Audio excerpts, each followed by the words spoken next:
Bulletin is coming to you live from the Joy 99.7 FM studios, Kokomlemle in Accra, at digital address GA0993341. Also live on Love 99.5 FM in Kumasi, affiliates across the country, including Pad FM in Damongo, Jubilee FM in Keta, and Sunshine FM in Boko. It's on ABN Radio in London and around the world at myjoyonline.com. The news is brought to you by Telesol 4G, Just a Touch, and UMB Bank, UMB Speed Up, DigiBank. Let's go. And coming up, trial involving brother of former NPP chairman Paul Afoko, Gregory Afoko, gets underway after Accra High Court impanels jury to sit on the matter. We'll bring you details from the court. Plus, hear from the Ghana Bar Association president, who is urging legal team of Mr. Afoko to pursue those who violated the bill granted him by the High Court. The court had given its orders, and the actors were not complying with the court's orders. I know that the lawyers should know exactly what to do, irrespective of who is involved. We have details shortly. Also, Sandema Senior High Technical School closed down following the death of one male student of the school late last night. We'll bring you details. Also in this bulletin, multimedia, KMA Sanitation getting results as managers of Metro Mass Transit in Kumasi comply with 1 week ultimatum to clear its yard of accumulated waste. Very, very impressive. You're able to clear the whole waste and much improvement as far as the waste disposal is concerned. We'll bring you the very latest on the Joy Clean campaign. And in sports, now we have some major decisions from today's CAF Executive Committee meeting in Cairo. We understand that in the next Africa Women's Cup of Nations will be played by 20. We're made up of 20 teams from 8 to 12, and then also CAF has decided that from hence the CAF Champions League and Confederation Cup finals will be played in a one-off game and at a neutral venue. And that's the headline for sports. It's coming up later. Do join us for all the details here on the Midday News with me, Emefa Apo. And brother of former NPP chairman Paul Afoko, and that's Gregory Afoko, has pleaded not guilty to the charges of conspiracy to commit murder and murder. Asbake Al-Gandhi, a butcher, has also been handed some charges over the death of Adams Mahama, who was the NPP chairman for the Upper East region in 2015. The court, presided over by Justice Merle Wood, has also sworn in a 7-member jury to hear the case. Chief State Attorney Marina Apia Opare, who read the facts of the case, said the state will demonstrate in the course of the trial that the two acted with the aim of killing Adams Mahama. The state will call 19 witnesses in the course of the trial. My colleague Fifi Kumsen joins us in studio. My colleague also, Joseph Akable, is in court now, but we'll get to him later on because the proceedings are underway. And Fifi Kumsen, prior to the start of the real case, though, there was some drama about the empaneling of the jury. Give us details. So as you rightly read, Justice Merle Wood was presiding and continues to preside. Now, Marina Piopari, Chief State Attorney, with Evelyn Kilson for the Republic, Stephen Sowa Chawe, held Osafo Boabin's brief for Gregory Afoko, Andrew Voshia for Asabke Alandi. Now, charges were read against the two. Mm-hmm. Gregory Afoko was charged with conspiracy to commit murder and murder of Adams Mahama. Then Asabke Alandi was also slapped with the same charges. Both pleaded not guilty to both charges. Then the jury was empaneled, we are learning. The accused persons were reminded they could object 3 times for that reason to the appointment of any of the jurors. Now, the first juror was called. Afoko didn't object, but his lawyer stood up and reminded the court that he, as a lawyer, had the right to object as well. Now, the Chief State Attorney agreed. The lawyer for Afoko then conferred with Gregory Afoko and returned to the court that Afoko did not know the jurors and needed time to do some background checks before he could decide to accept or not. Now, the Chief State Attorney then objected to this. There was a lot of back and forth, but later on, the facts of the case were read. And that case is underway, and Joseph Akable, our court correspondent, as and when he's able to sneak out of the court, will give us details of what actually is happening in the court as we speak here on the Midday News. But meanwhile, President of the Ghana Bar Association, Anthony Forsing, is today adding his voice to the many condemning the confinement of Gregory Afoko, including some civil society organizations. Now, speaking today on the Super Morning Show, Mr. Forsing said lawyers of Gregory Afoko should question those responsible for his bail refusal 3 months ago. My investigations prove that his lawyers were on the ball. And I do not think that, the Bar Association must be jumping into matters which are before the courts. That is why we are careful about jumping into the matter. His lawyers were dealing with the issue the matter was on appeal, and I am very careful about, trying to stampede the court into acting one way or the other. The court had given its orders, and the actors were not complying with the court's orders. Now, when somebody is not complying with the court's order, I know that the lawyers should know exactly what to do, irrespective of who is involved, because all persons, from the president to the last man, are subject to the rule of law. Nobody is above the law. Everybody's powers which he exercises in this country have been clearly delineated in the Constitution. Therefore, if somebody has been given an order by a court of competent jurisdiction and he is not complying, the lawyers ought to know what to do. Now, he added that the Ghana Bar Association is unable to intervene because the case is still before the court. If a person is not represented, that is a different matter. But when the person is represented by competent lawyers, I do not see why those people should not be able to apply the law as it is. That is where I have a little challenge, because then what you would be advocating is that where a matter is before the court, the Bar Association must be standing on alert to see whether or not justice has been done in any individual case. I do not think that we even have that manpower or competence to do that. In the case of the SA3, Mr. Forson, where some 3 South African ex-security officials were subjected to the very same treatment that Gregory Afoko was, the Bar Association was loud. A statement was issued, and the circumstances were not different. Yes. So the Bar Association has not given a statement. In this case, that's the question that has been raised. And therefore, what is the conclusion that you are trying to infer? I'm asking why. Well, because I was of the view that the matter was playing out in court. That's it. So long as the matter is being played out in court. You see, I find it a bit objectionable. When the state lost its appeal, was the Bar Association supposed to speak against the loss of the appeal? No, because I thought that the matter is playing out in court. So long as the matter is playing out in court and everybody has access to justice, I find it difficult to understand why people think that we ought to stampede the process.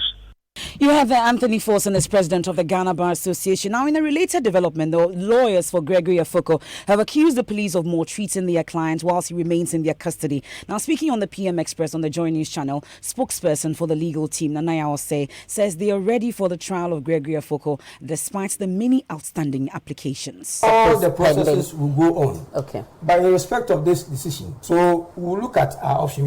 We are considering a lot of options. But clearly, I can assure you that what happened yesterday will be attacked legally. So are you ready for the trial? Oh yes. Greg, since he was arrested, has cooperated with the police, with everybody involved in the trial of his case. He will be there. But you see, we are not happy with the way the police is treating him in custody. Okay. If you heard that on the 10th of July, he was rushed to the hospital vomiting blood. Whether it was appropriate for the medical doctors to discharge him or not, he was discharged yesterday in the morning and brought to court. Is that person fit to be moved around in handcuffs? Today, they moved, after taking him to the police hospital, we had information that they had moved him to a private medical lab at Osu. Why are they doing that? Without word to his relatives or to his lawyers. Why? Nanaya Osei, spokesperson for the legal team of Gregory Afoko. I'm sure later today we'll get to interact with him after today's hearing, though. But let's stay a while longer on this matter because there were concerns about whether Gregory Afoko met the bail requirement and why he was still in custody and not granted that bail. We have some information from our police sources, and Joy News editor Fred Smith joins me in studio. What do we know? For the first time, MFR, we're getting to know what may have actually resulted in Gregory Afoko remaining in police custody.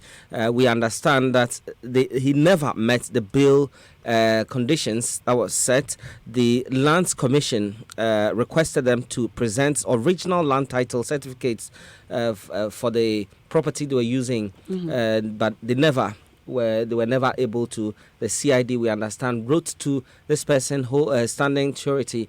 They were still not able to present this till today as we speak. Okay, so that's the latest information we are getting, and we'll pick up more from our CID sources. Okay, that's Joy News editor Fred Smith. We'll keep our eyes on that particular case that is currently underway at the court, and we'll bring you more in our subsequent bulletins and also here on the Midday News. But away from that, Ghana's banking crisis may have seen many people lose their jobs across the country, and if you thought the impact was over, then think again. An autism school in Accra is on the verge of collapse as funds it invested in Gold Coast Fund Management remains locked up.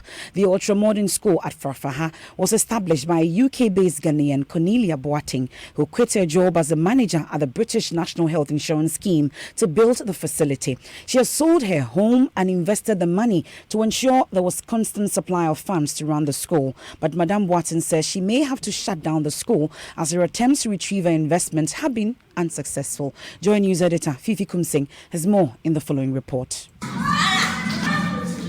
13-year-old Efua has been in the Woodfield Manor Autism School for the past year.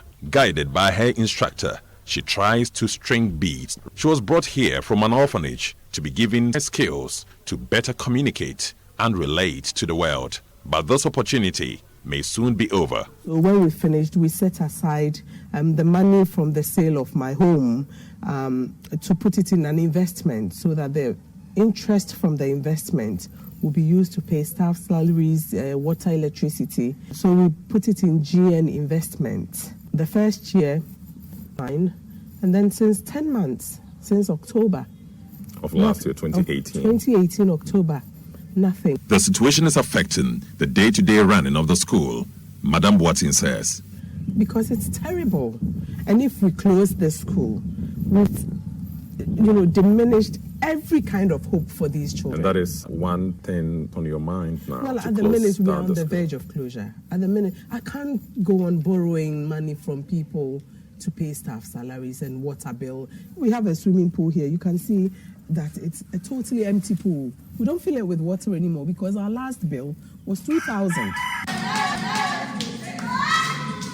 In one of the halls here, a number of the children are being taken through dance lessons. In her resolve to ensure the school continues to run, Madame Boateng says she's been pursuing the Gold Coast Fund Management to retrieve her investment, but that has yielded no result. I mean, you go to the offices, there's no manager in the office, it's only receptionists, very, very rude. And in the absence of funds, going to court is not an option. How are we going to get the legal fees for this? I mean, I can't afford to. And, the time that I've got to spend working with the children, I'm out on the street chasing J-Bank for money, and then if I put solicitors' fees, going to the courts, and I can't. You heard that Fifi Kumsing's report. Our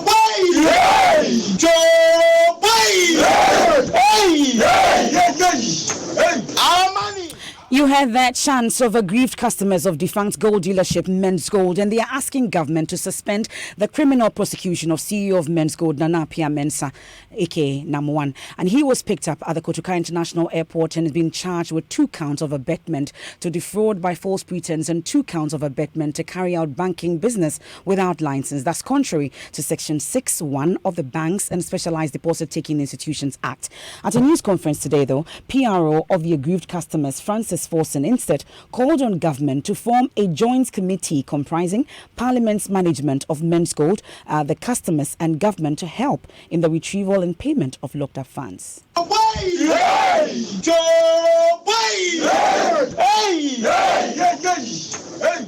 money, our money, our money. Ladies and gentlemen, whatever was proffered against CEO of Men's Gold, Nana Appiah Mensah Nam1, by the government and its aforementioned agencies triggered anxieties and depressions in most CACM members, leading to untimely death, permanent disabilities, and hospitalization of some members across the country. Government urgent intervention to set up joint committee comprising leadership of CACM Ghana, Men's Gold Management, Parliament, and government itself to work towards customers' interests of retrieving their locked up investment. 2. Government should help Nana Appiah Mensah, Men's Gold CEO, to retrieve all monies due him from Dubai and other places. 3. government should bring Nana Appiah-Mensah to Ghana immediately.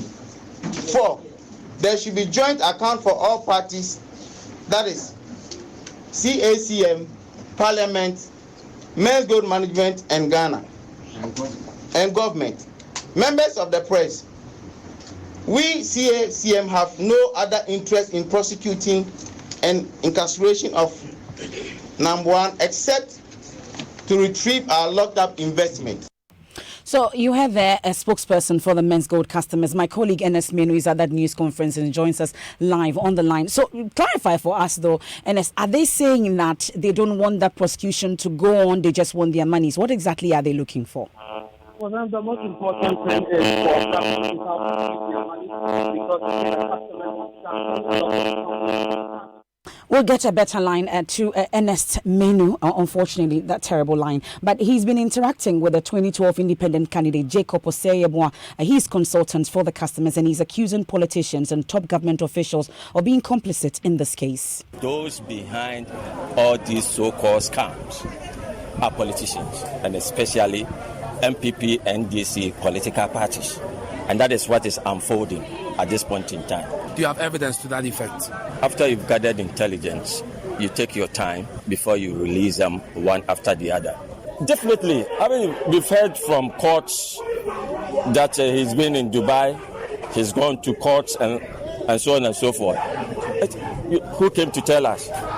It was the Deputy Attorney General and the team from the government that went to Dubai. They came to give us this narrative. So it's not something that somebody is concocting. And I also have my intelligence in Dubai that we follow up.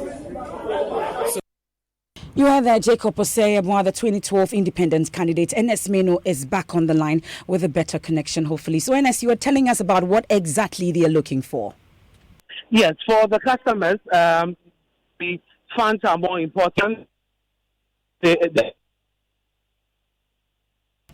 It doesn't appear the lines are in favor of Ernest Menu this afternoon, but we'll try and get to him once again for more on that press conference, though. But let's head to the Sandema Senior High Technical School in the Bilson North District of the Upper East Region. That school has been closed down indefinitely following the death of a student there last night. The student is said to have died in a clash between students and police who had been called to control a riot in the school. The police allegedly fired warning shots when the students pelted them with stones. Joy News understands the student who died was hit by a bullet. Another student is currently unconscious, but it is unclear for now what caused his injuries. Joining us live is the DC for Bilson North, David Afoko. He will actually join us shortly for details on that, because we are told that that school has been closed indefinitely. We'll get some details on that. But let's do sanitation, because managers of Metro Mass Transit in Kumasi have complied with a 1-week ultimatum to clear its yard of accumulated waste.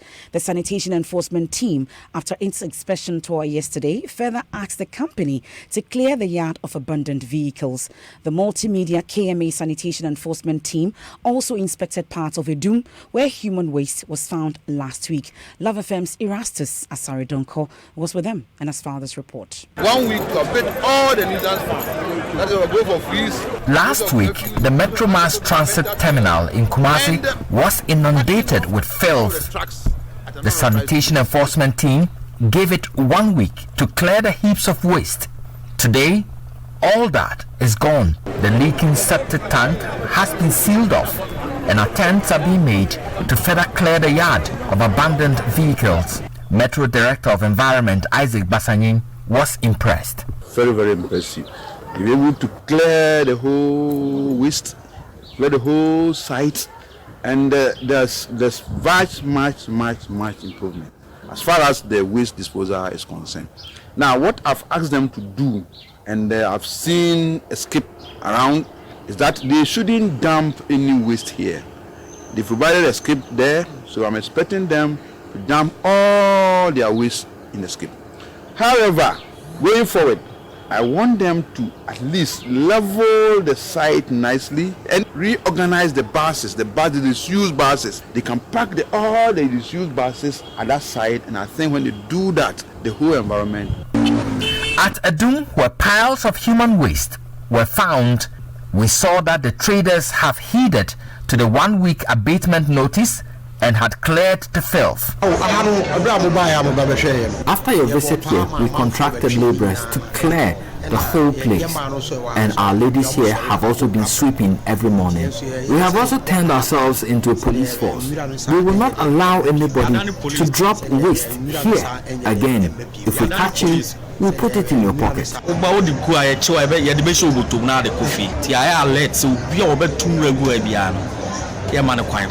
It was also noticed they have erected a fence around the environment to prevent further littering. On our way, we found traders selling close to a dirty in-room Kejita street. Trading was stopped for close to an hour, and all traders marched to clean the street. Your area could be next. Keep Kumasi clean. You heard Erastus Asari Donko. Let's head back to the Sandema Senior High Technical School in the Bilston North, the school that has been closed down indefinitely following the death of a student there last night. Albert Sorry is our correspondent there and joins us on the line with the very details of that incident. So Albert, give us a brief account of what actually led to the death of the student. Yes, so what we know is that last night the students of the school were agitating because felt that the school's cadet corps had maltreated some of them. And this was what we understand caused the riot.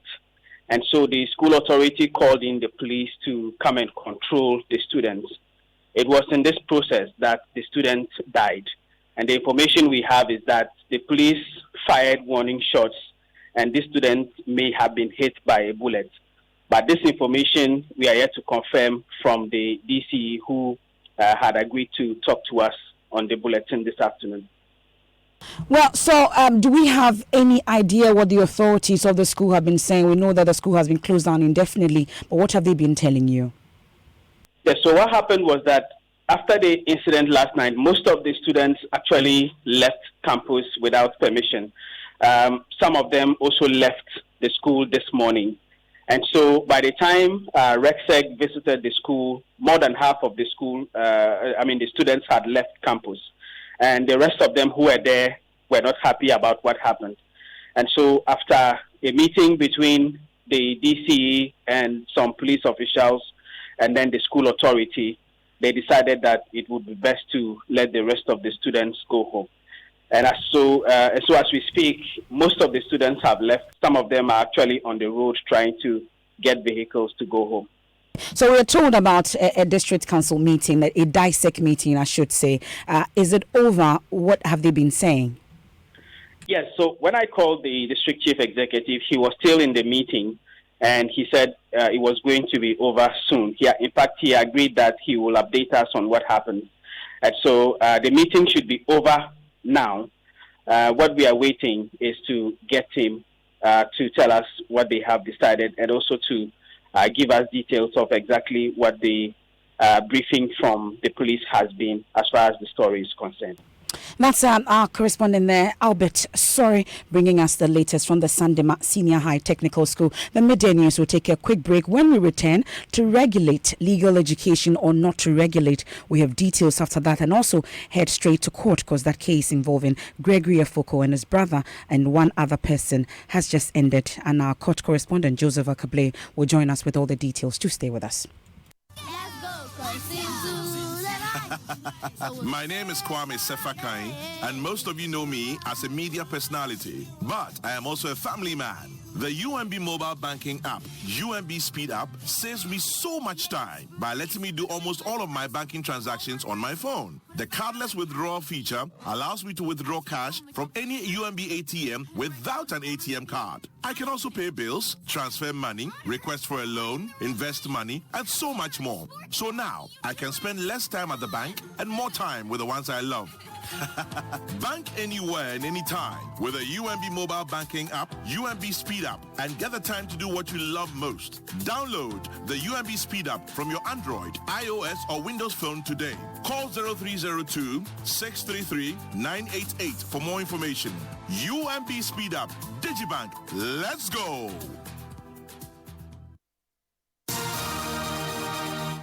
Thanks for staying with us here on the Midday News. Let's do sports now. And Ridwan has the latest. Ridwan? Yes, we've got news coming in from Cairo, where CAF's executive committee met today and took some key decisions. MFA first, the next Africa Women's Cup of Nations will see the number of participating teams increase from 8 to 12. That's 50% in the number of that's been increased. Also in the finals for the CAF Interclubs competitions, I'm talking about the CAF Champions League and the Confederation Cup. Now the finals will be a one-off game, or that will be one-off matches for the final games, and it will be played at predetermined venues. That's neutral ground. So if two teams, that's Morocco, a team from Morocco and Tunisia, the final can be played in Ghana. And that will be here. But there are issues to that one. But this is as a result of the controversy that rocked last season's CAF Champions League final between WAC and then Esperance.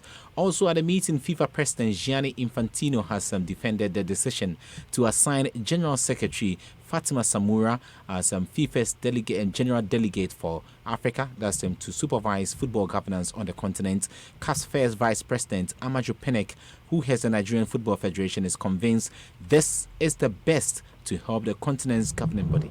Why we believe that this will work and work very well is indeed because the fact that if we were to get consultants to look at those specific areas that are troubled areas, you're going to spend a lot more money. So if FIFAC says they want to come and do it, and if the president of CAF and not advise them, say look at the areas we feel we have a bit of deficiency, we need support, and if they decide to come and say yes, they want to, because this is, you just realize that the 54 members are members of FIFA. So is 55 members, about 25% of the FIFA family is quite integral.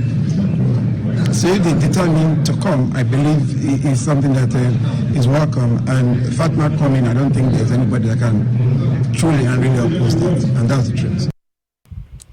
So you heard Amaju Pinnick, he's CAF's vice president and also the president of the Nigerian Football Federation, talking about Fatima Samura, her appointment as the general delegate, that's FIFA's general delegate for Africa. I want you to send an amount of 100,000 Ghana cedis into my account. Yes. And I give you just.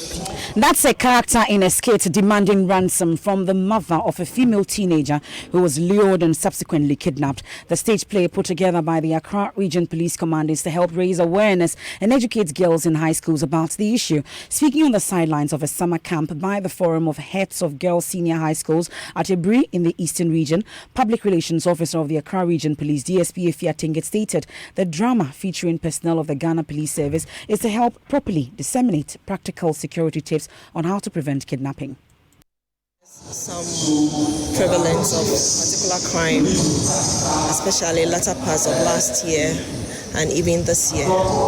So right from the beginning of this year, we embarked on a campaign against kidnapping and its associated threats. And the first phase was targeting girls' schools in Accra, where our jurisdiction is, and we've been able to visit all the girls' schools in Accra. So when this program, that's the Forum of Heads of all girls' high schools in Ghana, we're having this camp, they extended an invitation to us to also come and also educate the students on what we began in the other schools in Accra. And we decided not to use the usual presentation style, because some of these issues we need to use the.